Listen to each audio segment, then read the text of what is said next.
Wow. What an episode. Wow. Whoa. Wow. Where do you begin? Okay. All right. I've talked to a lot of people about this episode, and it's strange because I've had people come out of the woodwork to be like, this episode was unbelievable, but it's all people who know the EU, the extended universe, really well, or like have watched the animated series Clone Wars. But like everyone else are just like, that was fine. Like, it was another episode. In fact, some people have said that this episode what felt like more of a deviation from or going toward an actual direction rather than giving more answers. I felt the exact opposite. I was like, we finally have purpose in this show. Everything is amazing. Yeah. I was freaking out. I definitely fall on the other side. Like I really liked the episode, but I feel like I'm even more confused as to what the show's about now. Like, is it about the Mandalorian just going on adventures like I thought it was at the beginning of the season? Or is it now about, like, is it a continuation of the Rebels show with, like, they mentioned, Grand Admiral Thrawn, whose fate was left undetermined at the end of Rebels? Like, is it going to be about, like, that arc? Now, I have no idea. Is it going to be about the Mandalorians? It could really be anything, and I'm kind of just confused at this point. I love that it now has the potential to be all those things. Because before it felt so much purposeless. Yeah. So much less purposeful. No purposity. Yeah, there was no purposity behind. I think purpose is fine. Yeah. What was going on. But no, just the fact that it introduced all of these elements, and this whole season's been introducing other elements, I just thought, like, wow, I don't know where we're going, but this was the first time that I felt like, buckle in, it's gonna be an awesome ride. First time. I think in all the, how many episodes has it been? 13 episodes that have been out so far. This was the first time I felt that. And I think in hindsight, like I told you guys when I was texting you, this is going to be like the catalyst episode for when things really change. Because not only was it a great episode, but there were a lot of reveals too, I think. A lot. Behind all the things that I wanted to know, all the direction that I wanted. I just wanted something to cling on to. This episode gave me all those answers. So, what are your thoughts, Gabe? It's all true, all of it. Dude, that's the line. That's the line in They fly now. The Force one. The Force it's awake now. Yeah.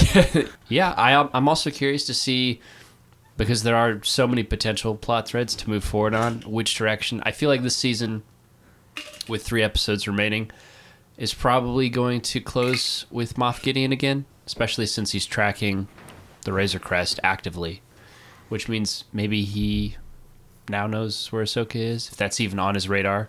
Bo-Katan is definitely on his radar still. So, yeah, there's so much to take in. I don't know what there is. But even without all that stuff, this episode was incredible on its own. So I don't even understand where those people who say it wasn't incredible are coming from, who don't know the extended canon from other sources.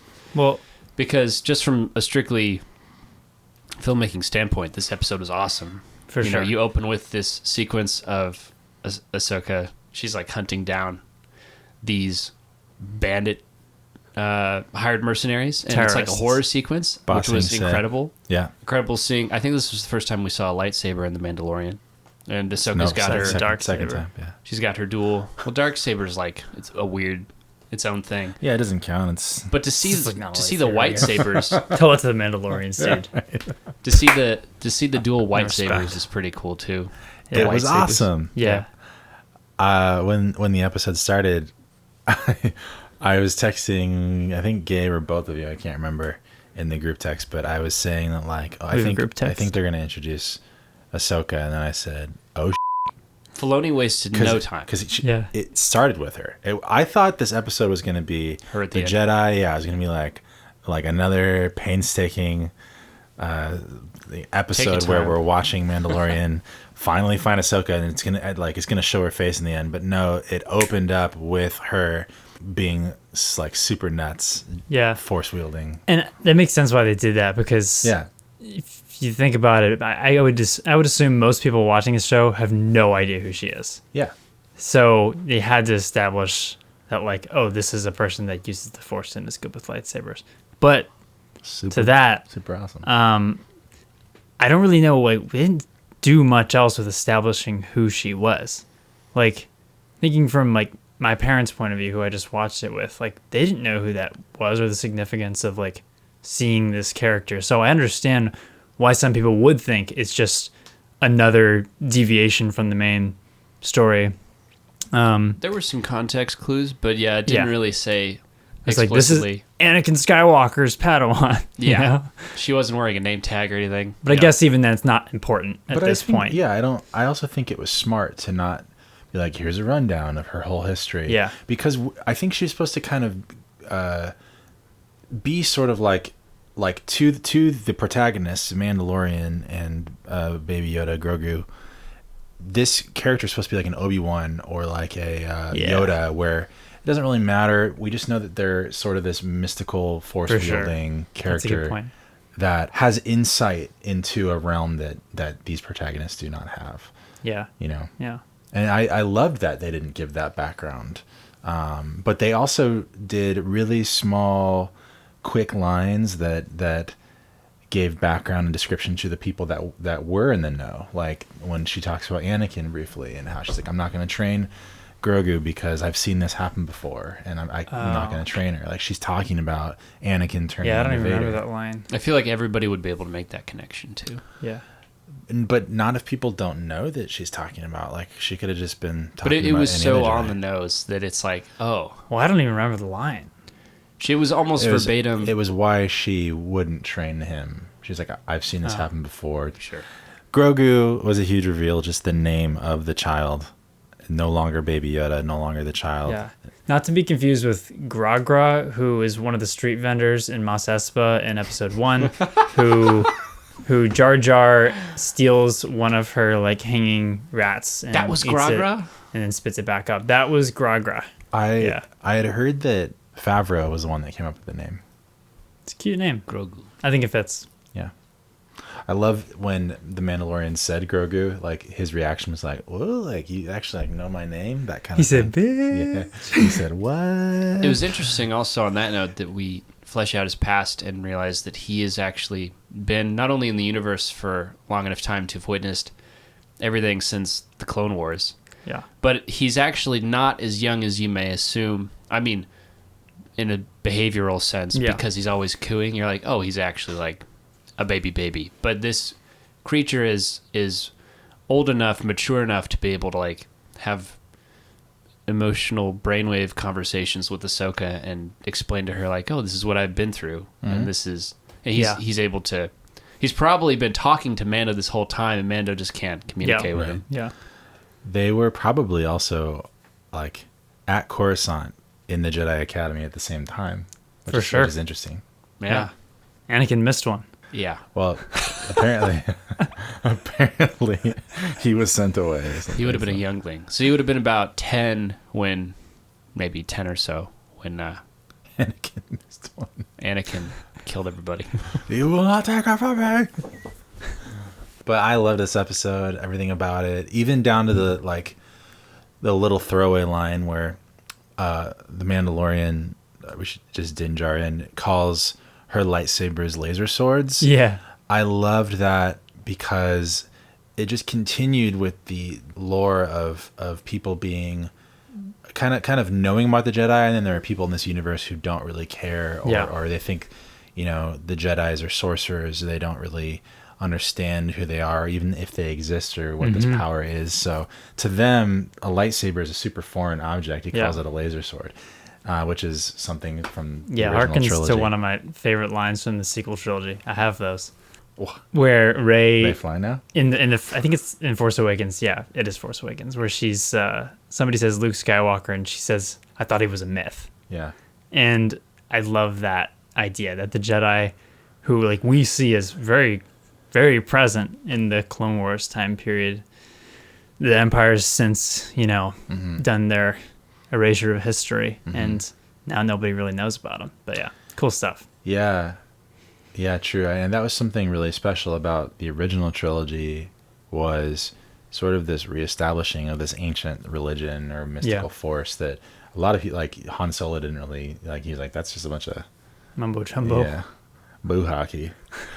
Malarkey. And then it just turns out that it isn't. And I think it was something that was really smart actually of J.J. Abrams to incorporate in Episode 7 when people were still excited about the sequel trilogy. Before the dark times. Before the Empire. What did you guys think of the little siege of the city at the end? That was great. Sweet. He's like, team up with a Mandalorian and Jedi. He's like, they're not going to expect it.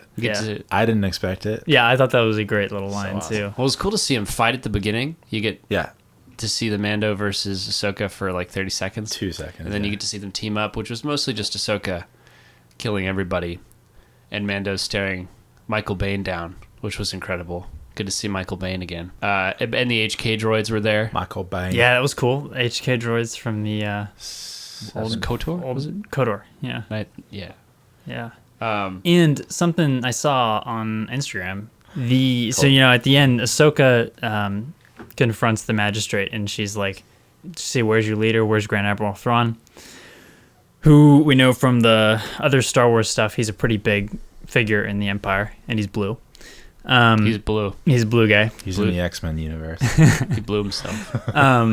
But those droids, the assassin droids, had an insignia of the Chiss on it, which is the species that Grand Admiral Thrawn is. His arc, just a quick summary, he's from sort of like the outer reaches of the galaxy that nobody really knows about. And one day the Empire comes to like a world he's crashed on, and then he impresses them and just quickly rises through the ranks, and but ultimately just wants to get back to his own people. So which is extremely rare, right? Because the Empire only let pretty much just people human. in. Yeah. Like regular humans. Mm-hmm. Mostly white British dudes. Yep. Yeah. Yep. Until later on, I guess, when they're scrounging for anyone can join, Yeah. But he's pretty a big deal. Last thing we saw him in the Rebels was Thrawn and the main character of Rebels, Ezra. Ezra willingly sort of sacrifices himself to teleport Thrawn out of the galaxy, essentially, via space whales. A herd of space whales. Do you know how this works, Steven? They wrap up the Star Destroyer, and the space whales just peace out. And Ezra's on the bridge of the destroyer. So we're to believe they're kind of just like lost in hyperspace somewhere. Yeah. Right? And it's been a few years, I think. It's been 4 or 5 since then. So it's actually not that long as I would have thought after the original trilogy that the Empire's been gone and all this stuff had happened. Yeah. So. Yeah. Do you know the end of Rebels, the very last scene, it's sort of narrated by another one of the main characters. Oh, yeah. It was a bit of a time skip. Sabine. Yeah, Sabine. So she's a little older now, and she's ends it by saying like, okay, well now my mission is to find Ezra, main character Ezra. And she goes with Ahsoka. To do that. So, Dave Filoni said in the last few days that that scene could very well have taken place after what we just saw in The Mandalorian. Yeah. Oh, really? Yeah. Interesting. These timelines can kind of cross a little bit. Which is pretty cool. Yeah. I would be super down to see more of that stuff. Oh my gosh. I mean, if so, it's speculation time. If Mandalorian takes, his name, Din. If Din takes Baby Yoda Grogu to this planet Tython, which in Legends is where the Jedi were created, right? He's gonna like sort of call out to the Force. I mean, really, that could only be like Ezra from Rebels or Luke. Yeah, that'd be crazy. Yeah, what should be? But Ezra would probably be better. Or there might be some Jedi, like some Kit Fisto spinoff, like the guy from Fallen Order or something. Yeah, yeah, totally. What was his name? Cal Kestis. Cal Kestis. Yeah, I love the way this episode ended on the duels. I guess so cool. Both the major inspiration for Star Wars as a franchise. Major inspiration reporting for duty. I hate you. You have Mando in that Western gunfighter standoff. With That was so dope. Lang. So dope. That was my favorite thing. Like throughout the whole theme of this Yeah. show, with like Western, like being Western style, that was my favorite Western thing so far. I thought for a moment there was a chance, because Lang starts that conversation off with, like, this isn't something worth dying for. So I thought there was a chance he was going to actually walk away. Yeah, same. But as soon as he started doing the thing where he was lowering his gun to the ground, I was like, he's going to try to, he's going to play it, and he's going to get shot in the face. Yeah. Yeah. Because there's one thing that's constant about the show is how clean Mando is with his 6-shooter. little pistol. He's never gonna lose. And when he gets him, and then And even if he does get shot, like, they got to be very accurate. and he's talking to the guy after that, and then the last HK droid comes crawling over the building behind him, and the villager's like, "Look out!" And then Mando just blasts him without even barely knowing where he is. It's crazy. So cool. And we see that scene intercut with Ahsoka having her samurai duel with the magistrate, which was awesome. We get to see lightsaber against a Beskar spear, which will probably come into play again at the end of the season. Yeah, because now Mando's got Din it. Djarin has it, and he's gonna melt that down or keep it a spear. Who knows? Yeah, and we've seen at this point that, Beskar can defend against lightsabers. He'll probably use it against. Gideon. Yeah. And Gideon's probably going to use Beskar against him. I bet those droids that he had in that hallway are probably made of Beskar. Oh, yeah. And think about this, too. I mean, he would have had to have gotten that from Mandalore. So, I mean, assuming that's like where Beskar comes from, it makes sense. But, yeah, I mean, that would also be another reason to tie in a second Siege of Mandalore, maybe another reason for Mando to get involved in Bo-Katan's cause. And I have a feeling it's all going to kind of converge in Mandalore. Do we know eventually? Do we know if Dave Filoni has a planned number of seasons for this show, or if he's just going to roll with it? Because they could. I know that they're already filming season 3, That's awesome. but I would assume they could probably get 4 or 5 seasons out of this in a healthy way. Yeah. Hopefully they don't want to go too long, because there's so much else they could do with Yeah. the Star Wars universe. But I feel like every other week there's a new report that, X character's getting their own series. yeah. I think there was one that Ahsoka's getting her own series today. I do wonder if they would do that, and then the whole Thrawn thing would be thrown into an Ahsoka series, or if it would be, That would be cool. or if we'll see Ahsoka reoccurring, much like we see the other characters reoccur in this show. Yeah, I really wonder what her role is going to be. I loved her so much. We should talk about a little bit Rosario Dawson. Absolutely killed it. Yeah, and she Yeah. had that same sort of like kind and empathetic, Demeanor. caring demeanor that the animated series version portrayed. And I was like, it almost looked like they computer generated her face to be nicer or something. Yeah. And I'm not, but she had that, say, like, she would smile like Ahsoka would at the right times, and I just loved her portrayal. She did a great job. Yeah, I feel like Ahsoka, even in Rebels, when she is sort of playing this like wise, like post Jedi character, I think this is part of her character, so it works overall. But it doesn't really work for her because she's actually just like a kid at heart, and I think that kind of comes out again too. She can't really be this like, Yoda or like Ben Kenobi type hermit living on this forest world. She's always just gonna want to help at the core of like who she is, I think. Yep. And that's why you see her. I mean, it makes so much sense at the beginning when you see her on what seems like a backwoods planet just trying to save a village. It felt like Clone Wars in that way, Totally did. where she's just here Totally. being Ahsoka. She's always going to be doing that sort of thing. Yeah, and she even has those little moments where she's kind of snarky towards Mando, and it felt natural. Especially, it felt like there was a big mantle to carry after, I think it was Ashley Eckstein that voiced her in the animated series, who does a great job. And there was a nice post on social media where Ashley Eckstein was sort of handing that mantle over to Rosario Dawson, and Rosario Dawson was like, I'm so happy everyone's happy with what we're doing. It just would have completed my love for that episode if she would have just hopped on the Razor Crest with them and left. I know. And I was like, all I wanted. Please. She's like, I know. no, I'm gonna stay, and I'm like, damn it. We need to get her and Bo-Katan and everyone on the same ship Yeah. and just Yeah. go kill Darth Emperor. I think exactly. Yeah, Go he's kill- the worst. Kill the corpse Darth of Emperor. Oh, I hate that guy. Kill Snoke. Kill all the guys. Him losing his the game mind. has changed. The game Yeah. has changed Yep. again.